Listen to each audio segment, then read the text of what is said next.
Então, o divergente do campo elétrico, o divergente do campo elétrico está associado a uma densidade de cargas.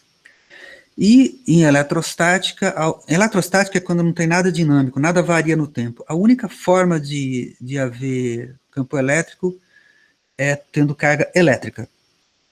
Já o campo magnético, o divergente do campo magnético, é zero. Por quê? Porque não tem carga magnética, não existe carga magnética. Então, o divergente do campo magnético, essa informação do divergente do campo magnético ser zero significa que o campo magnético tem que ser criado por alguma forma que não seja a presença de uma carga magnética. E aí nós vamos para a terceira lei. Essa lei chama lei de Gauss, é uma das 4 equações de Maxwell. A terceira lei diz o seguinte, que o rotacional do campo magnético é igual a uma constante vezes a nossa densidade de corrente, que a gente acabou de falar dela. Então, o campo magnético pode não ser gerado por causa de uma carga magnética, já que ela não existe.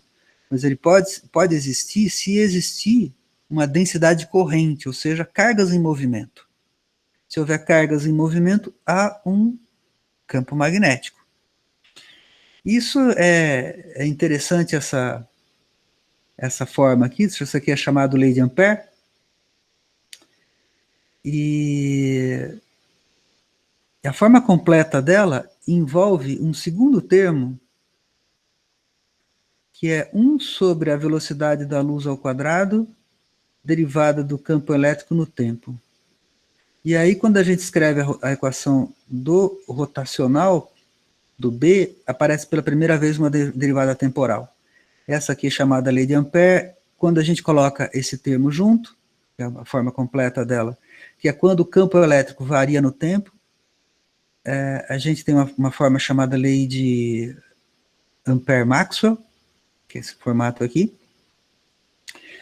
E por causa dela e dessa última forma que eu vou colocar aqui, ó, rotacional do campo elétrico é igual a menos dB/dt, o rotacional do campo elétrico também está relacionado com a derivada temporal, agora é trocado, olha só, o rotacional do B se relaciona com a derivada do campo elétrico, o rotacional do E se relaciona com a derivada do campo magnético. Quando a gente junta essa equação com essa daqui, essas duas últimas aqui, é possível deduzir uma expressão em que a gente chega na equação de onda, o que significa, o que possibilita a gente a relacionar o campo elétrico, o campo magnético com a luz, com as ondas de rádio e com todas as formas de ondas eletromagnéticas. A ideia do curso é a gente chegar nessas 4 equações, começando pela equação de cima, essa primeira aqui, que é a lei de Gauss. Eu vou escrever de novo ela aqui, porque ela ficou coberta, né? Divergente de E igual a ρ sobre ε0. O que é o divergente de um campo vetorial? Ele representa um termo de fonte ou de um sumidouro, uma fonte negativa. Se essa densidade aqui for positiva, então o ponto em que o divergente do campo elétrico é positivo é uma fonte de campo elétrico. É uma coisa mais ou menos assim, ó. Imagina uma carga e a carga seja positiva. Se a carga for positiva, o que essa expressão diz para a gente é que neste ponto em que o divergente de E tem um valor positivo, o campo está saindo dele. Tem campo sendo produzido ali. Ou de outra forma, se você considerar um volume fechado, tem mais linhas de campo saindo do que entrando. O fluxo, a quantidade de campo elétrico apontando para fora, vamos dizer assim, multiplicado, seria intensidade vezes a área de um pedacinho aqui da superfície. Ter um valor positivo significa que é uma região em que é produzido o campo elétrico. E quando o valor é negativo, O significado é o contrário, está sumindo o campo elétrico. Então, você tem, por exemplo, se fosse uma carga negativa, as linhas de campo elétrico entrariam para dentro dessa região. Né? Então, essa é a primeira coisa que a gente vai ver na nossa teoria, é a lei de Gauss. Vamos ver fluxo elétrico, tubo, método das imagens, tem muita coisa bacana para a gente ver. O curso tem, primeiro, essa parte que a gente vê as 4 equações de Maxwell.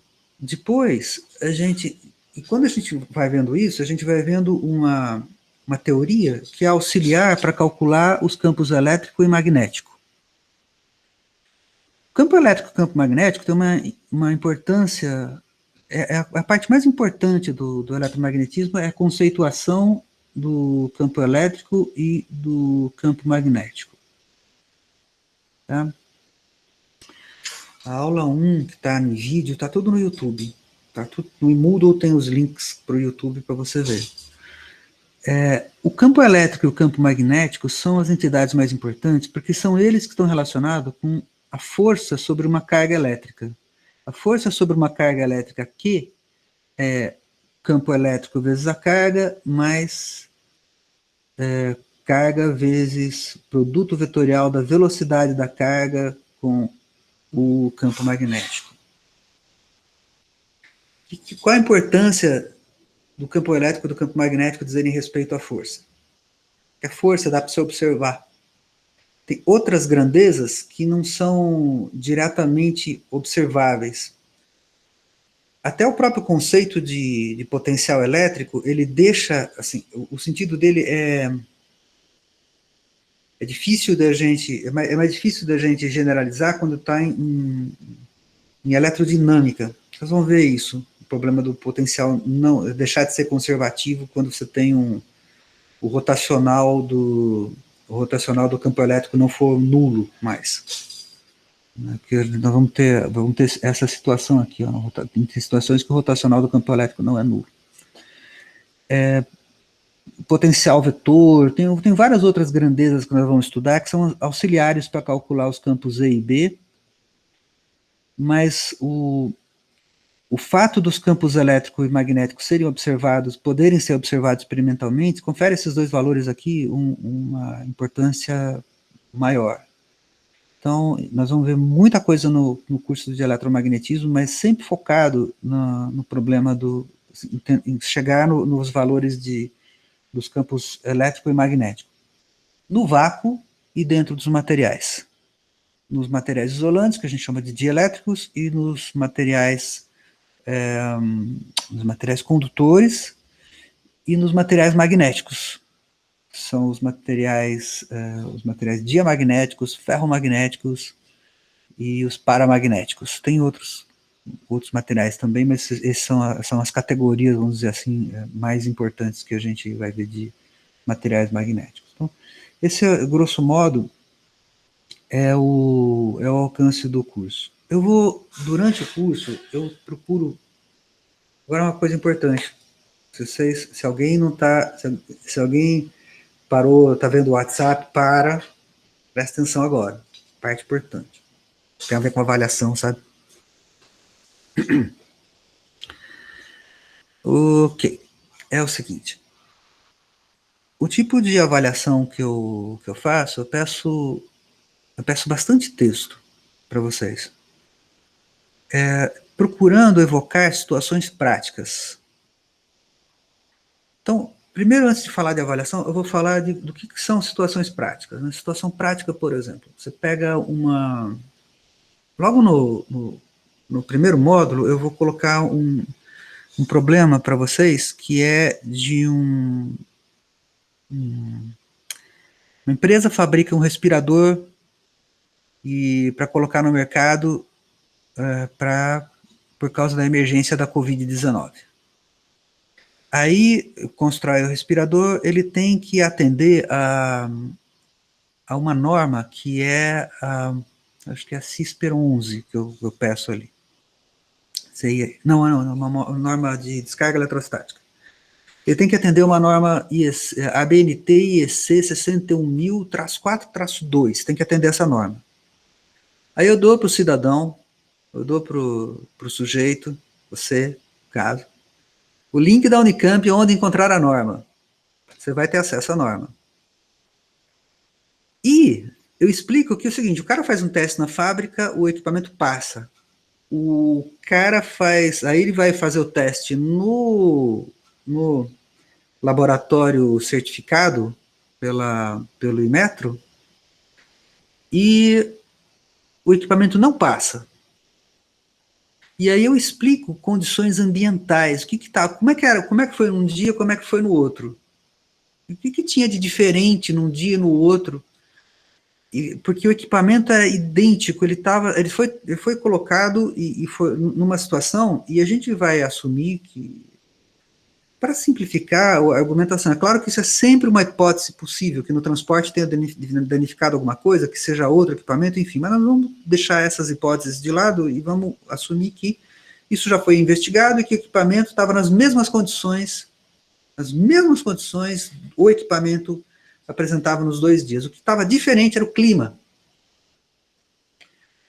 E eu dou um artigo também, um artigo acho que 2018, de um povo lá do Japão, da I3E, em que o equipamento, em que ele faz uma análise da norma, essa norma que eu falei, é uma norma BNT, mas é uma norma BNT IEC, que significa que é uma norma internacional, nacionalizada, é uma norma internacional, ela existe no mundo, então muitos países assumiram, o Brasil também. Quando o Brasil assume, coloca a BNT e escreve a norma em português, usando o vocabulário em português do Brasil, e ela é aprovada para o Brasil.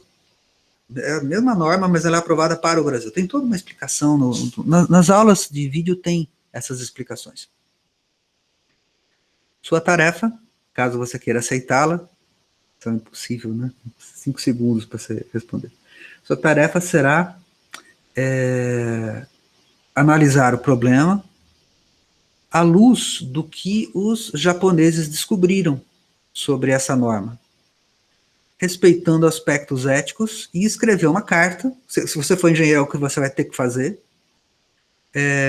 para a empresa, como um consultor da empresa que você será, explicando o que a empresa deve fazer para passar no teste da norma, fazer recomendações, e você vai ter essa condição, porque depois que você assistir as primeiras videoaulas, você já vai ter as informações necessárias para responder essa questão, fazer uma recomendação.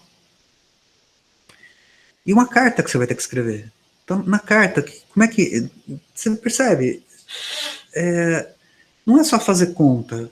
É fazer conta, entender a teoria e explicar isso para alguém.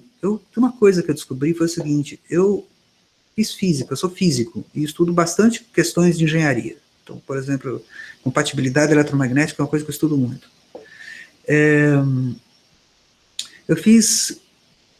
Primeiro fiz física 3, lá na física, que é eletromagnetismo. Depois fiz eletromagnetismo 1, eletromagnetismo 2. Depois, na pós-graduação, fiz eletromagnetismo 1, eletromagnetismo 2.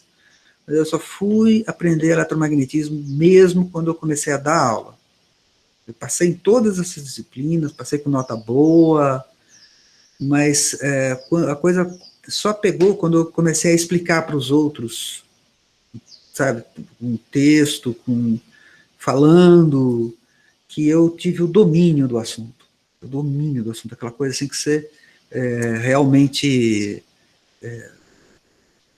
consegue migrar de uma fórmula para outra, de uma expressão para outra, você lembra as coisas. Foi explicando que eu consegui fazer isso. Então, eu vou pedir para vocês escreverem bastante textos e, eventualmente, a gente vai fazer algumas coisas como escrever um projeto de iniciação científica, escrever uma carta explicando para os demais alunos da classe um tópico interessante, ou algum problema de um capacitor, com capacitância parasita, enfim, esse tipo de coisa. Então, eu vou pedir muito texto. Né? Nós vamos tentar vincular as habilidades.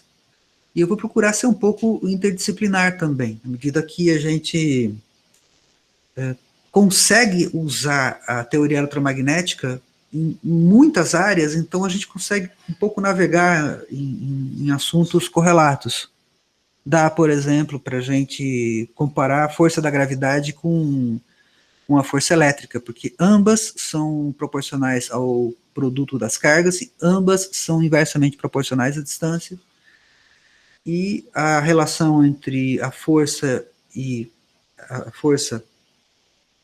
a carga ou a massa é uma constante que multiplica o produto das cargas ou das massas dividido pela distância ao quadrado, e é um vetor, e a única diferença mesmo, quer dizer, única não, né, mas a diferença na fórmula que é importante é que não tem massa negativa. Então, mas é basicamente a mesma direção. A lei de Gauss, por exemplo, aqui funciona muito bem. Eu acabei de falar de campo, de fluxo, geração de campo, essas coisas. Funciona muito bem para a gravidade também. Dá para você provar que uma esfera oca tem campo gravitacional, se ela for esfericamente simétrica, né? Assim, não tiver, dá para demonstrar que o campo gravitacional dentro de uma esfera oca é zero. A partir da lei de Gauss do eletromagnetismo. Então, assim, dá para você transitar entre as matérias. E eu vou procurar transitar na medida do possível no curso, não deixando o curso muito ortodoxo. O professor chega da matéria, manda você fazer uma conta, você apresenta a conta certa, você recebe uma nota. Um pouco mais, ser um pouco mais, menos ortodoxo, vamos dizer assim, mais próximo do que seria o que a gente imagina como ensino universitário. Tem partes do curso que eu peço para você propor uma patente, por exemplo. Então, na vez passada, teve várias ideias interessantes, o pessoal colocou, projetos de iniciação científica, coisas assim que vocês vão ver como é que nós vamos evoluir no curso. Antes de falar de avaliação e bibliografia, eu queria saber se vocês têm alguma pergunta sobre o que eu falei até agora. Professor, tem uma pergunta assim. Oi, Júlia. Eu queria saber, são três tópicos, você dividiu em 3 atividades esse primeiro questionário, eu acho que foi. E eu queria saber se... Você já olhou? Ele tá aberto? Dá para você Meu ver. Deus, eu não sabia disso. Tá vendo como eu não entendo Moodle?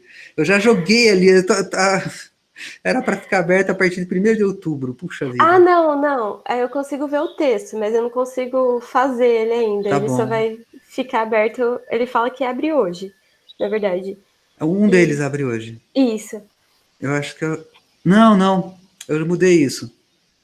Eu vi que tinha um deles estava com data errada. Eu pus a data lá para frente, achando que ninguém ia ver. Puta vida. Tá bom. O primeiro vai ser dividido em 3 partes. Ele é mais longo que os demais, é o primeiro. Ele tem esse problema que eu acabei de falar. Tem um outro problema que é uma carta para um cara lá do síncrotron que vai tentar fazer um experimento, e tem um que é uma análise de uma situação de equilíbrio de cargas. Ele é para ser entregue no dia, acho que 14 de outubro. Então, tem um mês para fazer isso daí. Na verdade, eu abri ele no dia 1º de outubro. Mas pergunte, Júlia. Eu queria saber, professor, se para fazer o começo já tem que ver todas as aulas do módulo 1 ou se é algo mais diluído, assim, porque ele tá bem no final. Aí eu fiquei meio perdida. Tá. Não.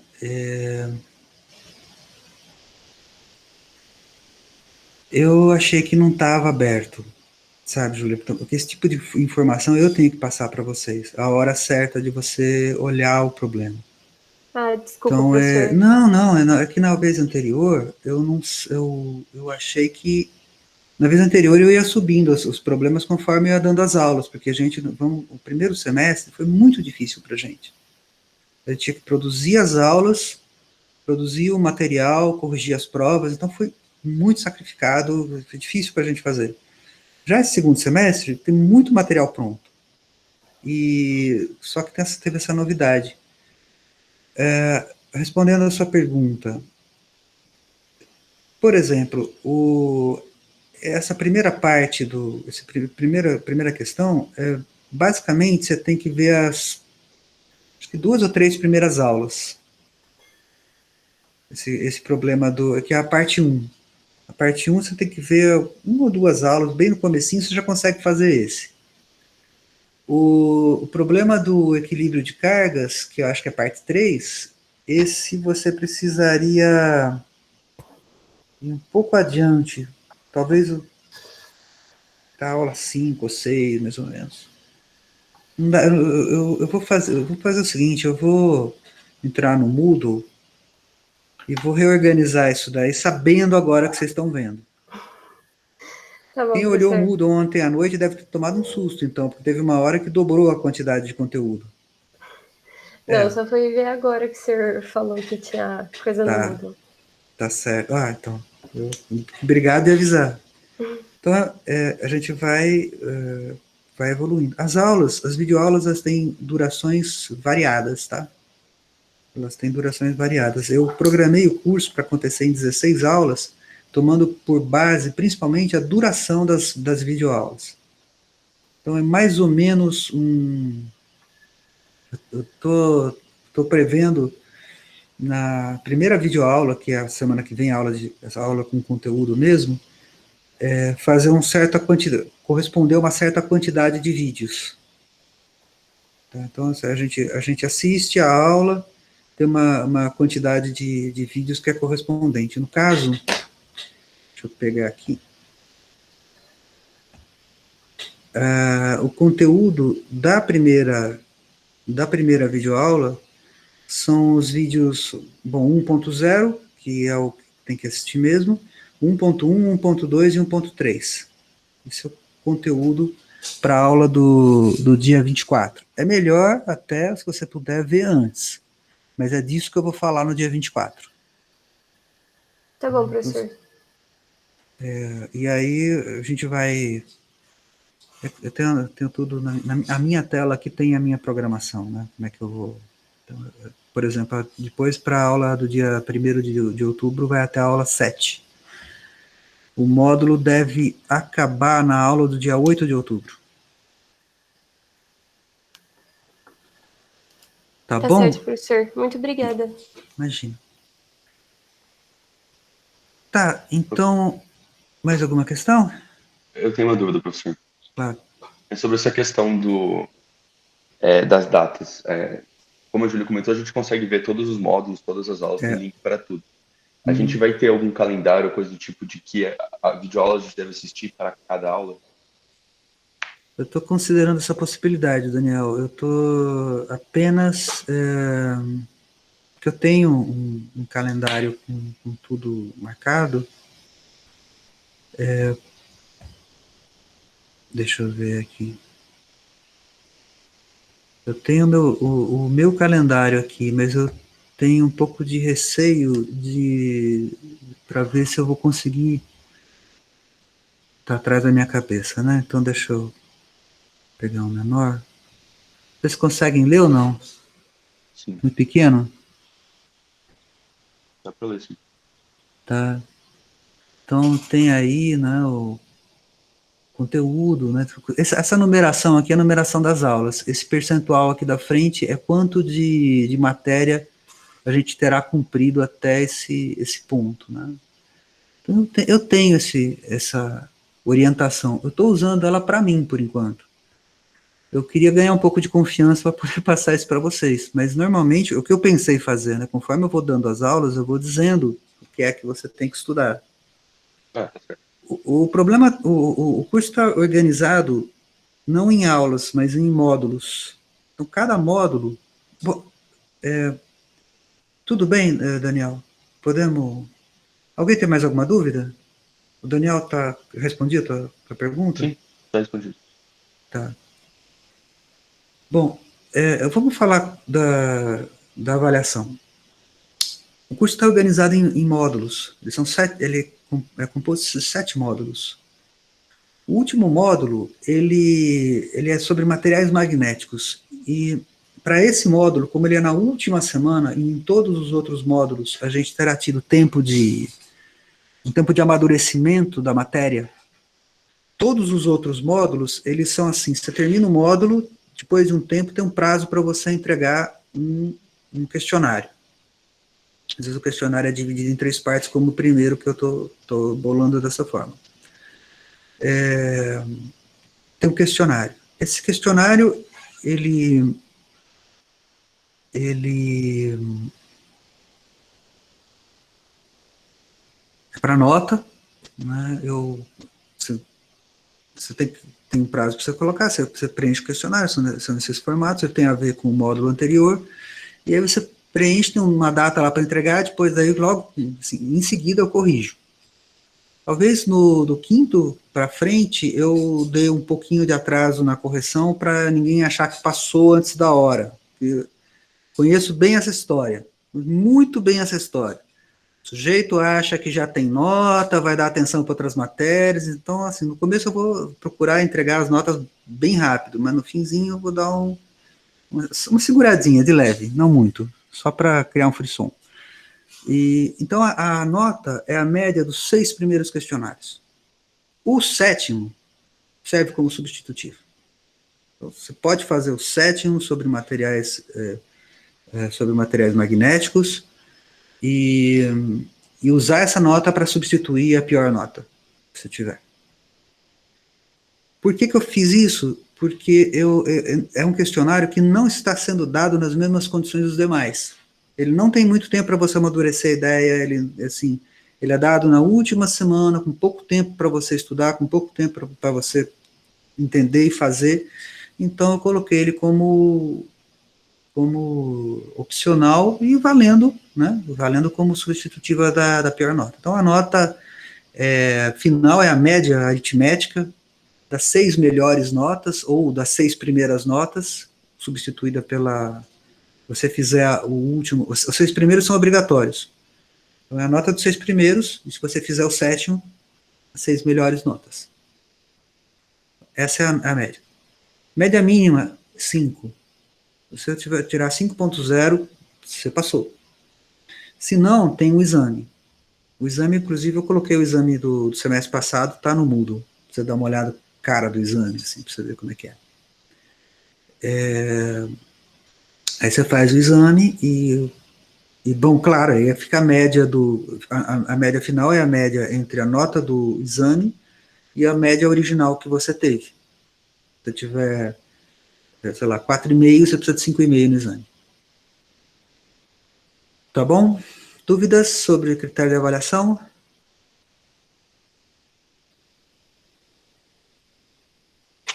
Qualquer coisa, vocês perguntam a qualquer tempo, tá? Os livros que nós vamos usar são basicamente 3 livros. O livro que o professor recomenda como principal é o Griffiths. Esse aqui é a edição em inglês, a terceira edição em inglês, que é a que eu uso. Em inglês já saiu a 4ª edição. Eu estou usando a terceira edição porque a Pearson lançou no Brasil uma versão traduzida da terceira edição do livro do Griffiths. Então você tem acesso ao livro em português no Brasil. Tem na biblioteca uma edição online do Griffiths. Eu não gostei da forma com que a editora disponibilizou a edição online. Você tem que carregar página por página, você não consegue rolar.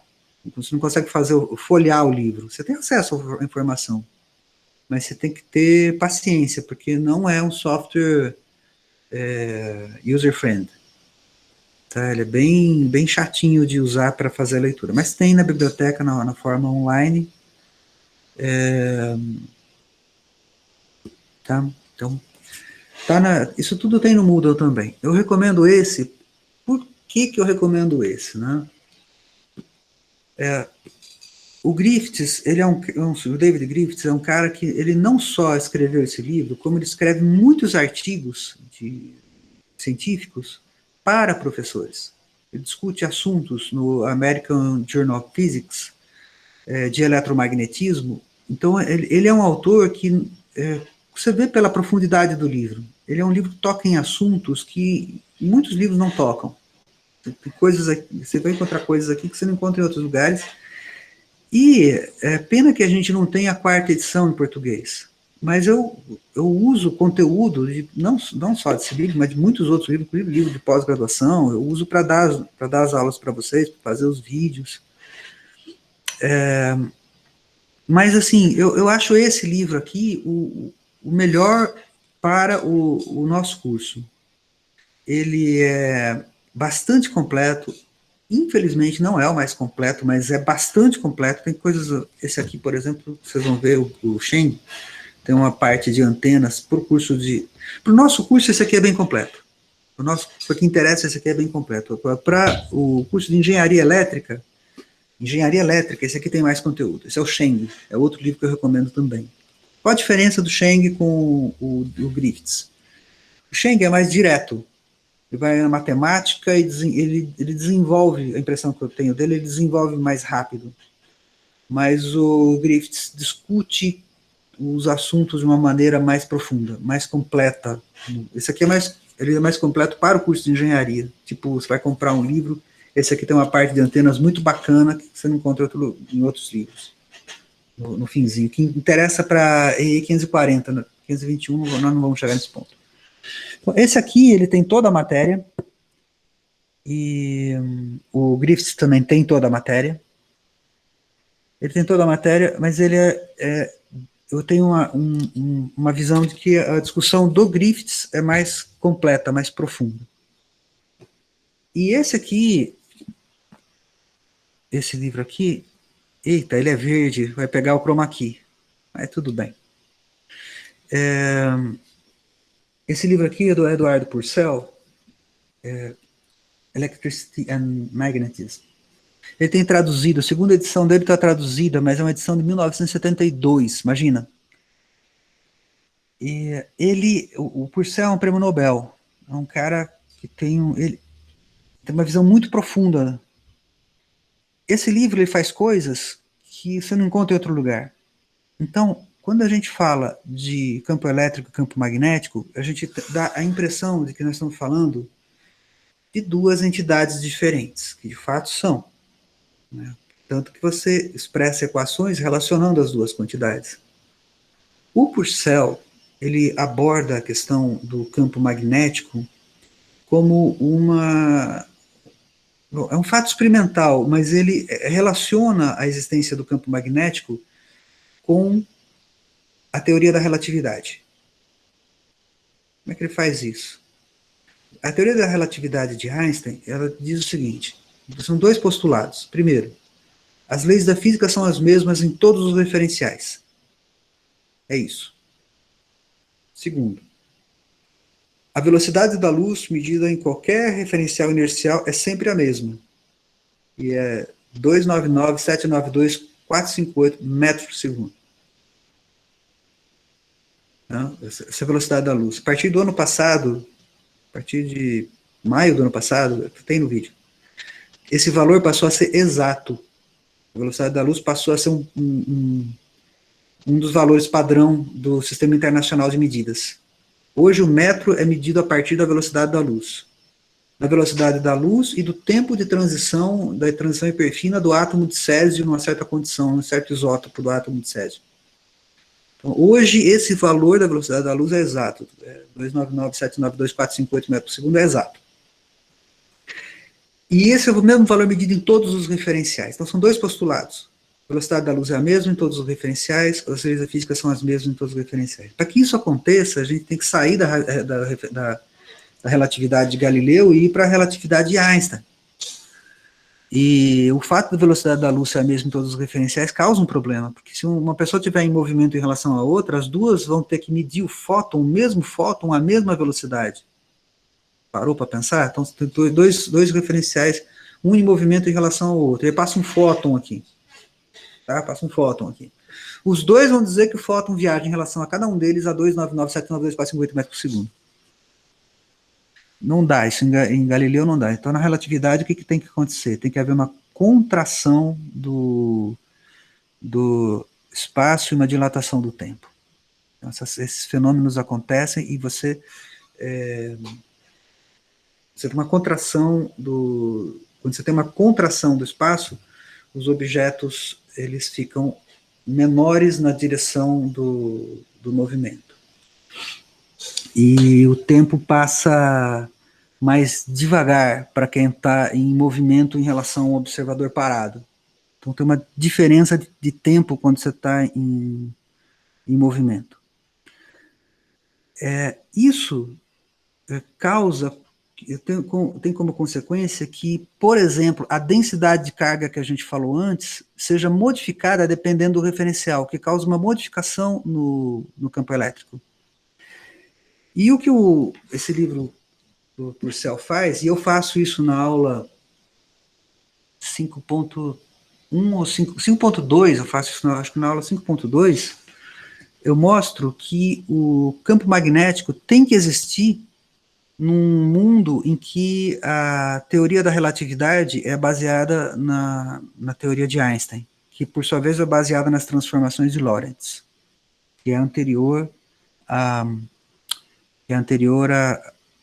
teoria da relatividade. As transformações de Lorentz são transformações do eletromagnetismo. Nós também vamos falar dessas transformações em algum momento do curso mais para frente. Então, o que esse livro do Eduardo Purcell faz? Ele aborda os assuntos de uma maneira muito pouco ortodoxa, um ponto de vista completamente diferente. Ele é um livro que estimula muito eu me sinto estimulado por ele, porque ele faz a gente ver as coisas de um jeito muito pouco comum. Inclusive, esse desenho que tem aqui não sei se dá para ver, que tem uma meia-lua aqui, um pontinho aqui que parece que representa uma carga, tá?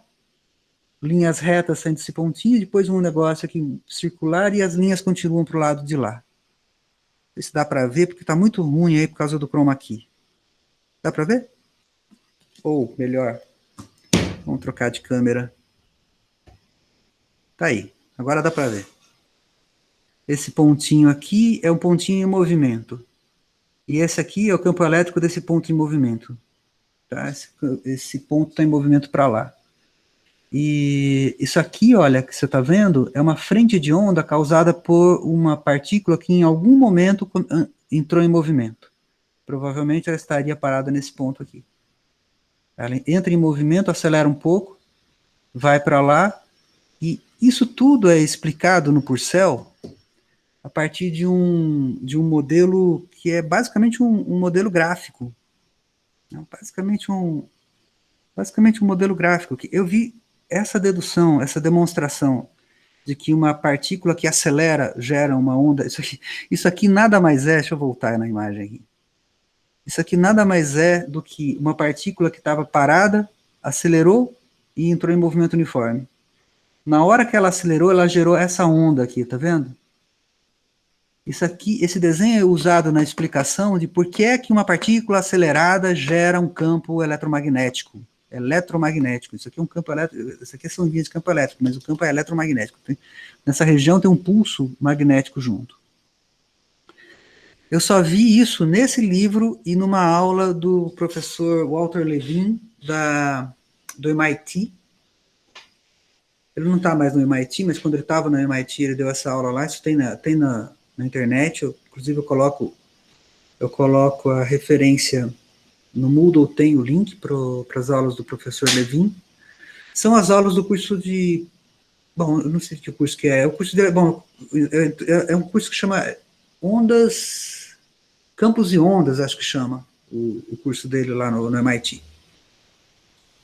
Mas uma aula de eletromagnetismo, né? Então ele fala disso, e essa é a particularidade desse livro que eu acho que é bacana. Ele foge do convencional, ele vai para lugares que outros livros não vão. Do começo até o final dele tem novidades, coisas interessantes para ver.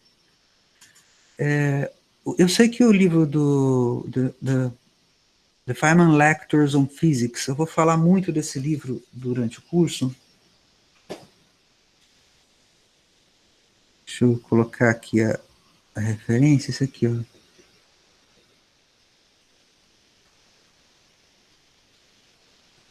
Tem no Moodle também, tá?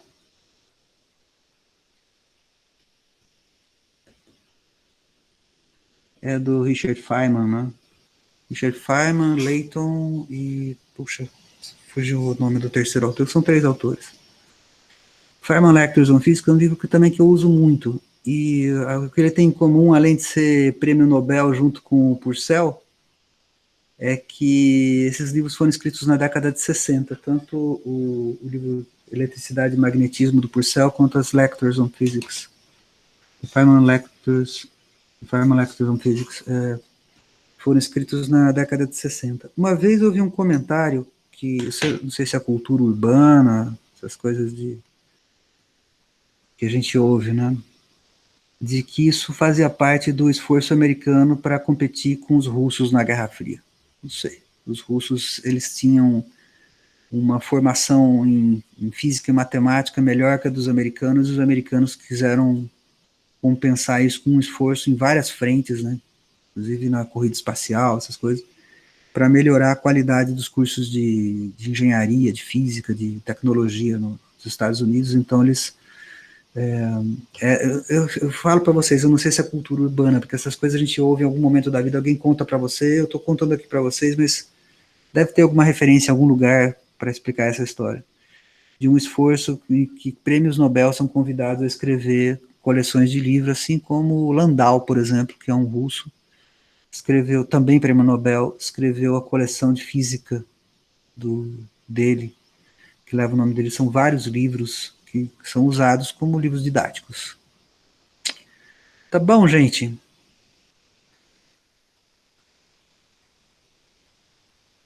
Tá bom?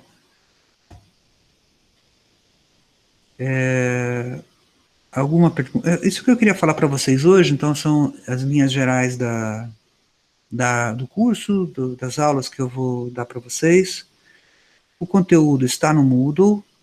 A primeira aula, então, a gente vai até o 1.3, é a aula 0, 1.1, 1.2 e 1.3. Tem um conjunto de exercícios sugeridos no final do módulo 1. Alguns exercícios são exercícios do Griffiths, que eu peguei, outros exercícios são alguns exercícios que eu bolei. Recomendo que vocês deem uma olhada nos exercícios e vão fazendo à medida que o curso vai evoluindo. Então, nessa primeira aqui já dá para vocês começarem a resolver algumas questões lá dos exercícios propostos. Os exercícios são propostos por módulo, então eles meio que se espalham num conjunto grande de aulas. O primeiro módulo, em particular, tem, acho que 12 aulas. As aulas são a progressão da matéria mais ou menos como está nos livros texto, só que, como vocês, eu gasto bem mais tempo no módulo 1. Eu uso mais tempo nas aulas do módulo 1, que é o módulo introdutório, que é o fundamento do que vem depois, para vocês se acostumarem com a notação, com o professor. Então, é 12 aulas no módulo 1. Tá bom? Questões? Alguém perguntou se o Moisés. Moisés é um excelente livro, mas o Moisés, ele falta alguns pedaços, ele não tem todos os conteúdos. O que eu recomendo para você? O livro do Moisés, como é um livro assim, fora de série, eu gosto muito mesmo do Moisés, vocês acompanha pelo Moisés. E, eventualmente, algum tópico que não tenha, eu vou pegar o Moisés, já que você perguntou, eu tenho um exemplar, eu vou dar uma olhada no que tem no Moisés, o que está faltando ali.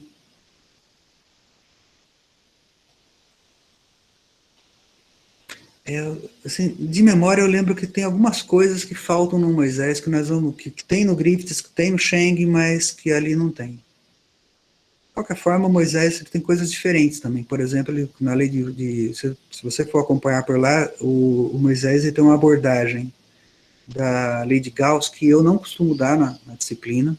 Você não pode, você tem que escolher o que você vai falar, né? Mas o Moisés é complementar. Ele tem uma abordagem da lei de Gauss, por exemplo, que ele usa ângulo sólido. Tem isso, imagina, ângulo sólido. Ele define o ângulo sólido e discute a lei de Gauss a partir desse conceito. É complementar, ou seja, você ganha alguma informação nova se você estudar pelo Moisés. Exatamente o que é que ele não tem, eu precisaria avaliar. Mas eu sei que tem algumas coisas que ele não tem. Eu não estou querendo arriscar dizer. Tá? Então, eu não estou querendo arriscar dizer o que é que ele não tem. Mas ele falta alguma coisa.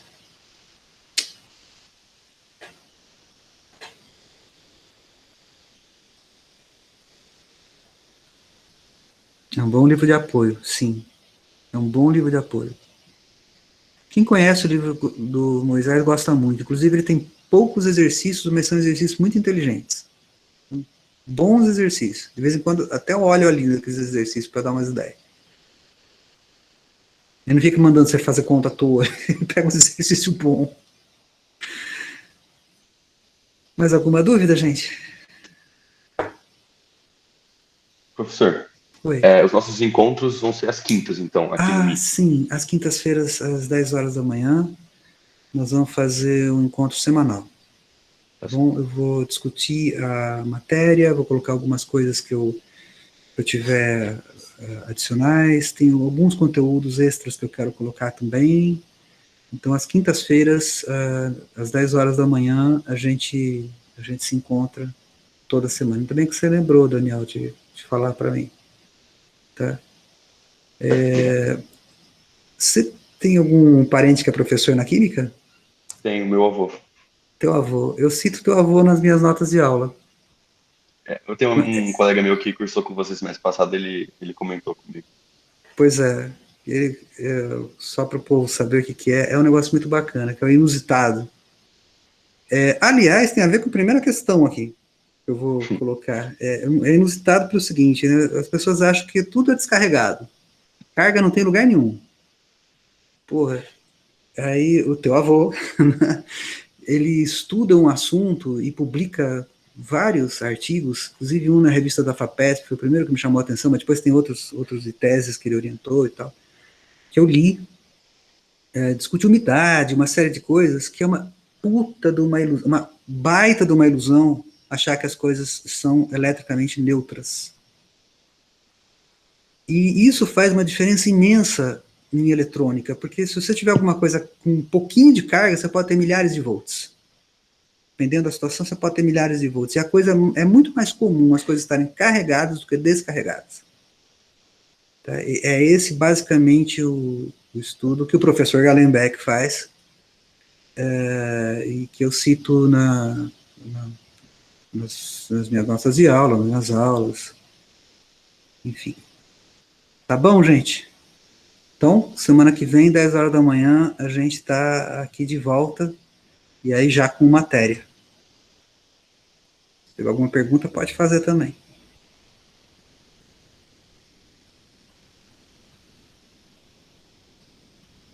Então tá bom. Então a gente se vê semana que vem, é isso? Obrigado, Até semana que vem, gente. professor. Obrigado. Até semana que vem, então. Tchau. Obrigada, professor. Até. Até.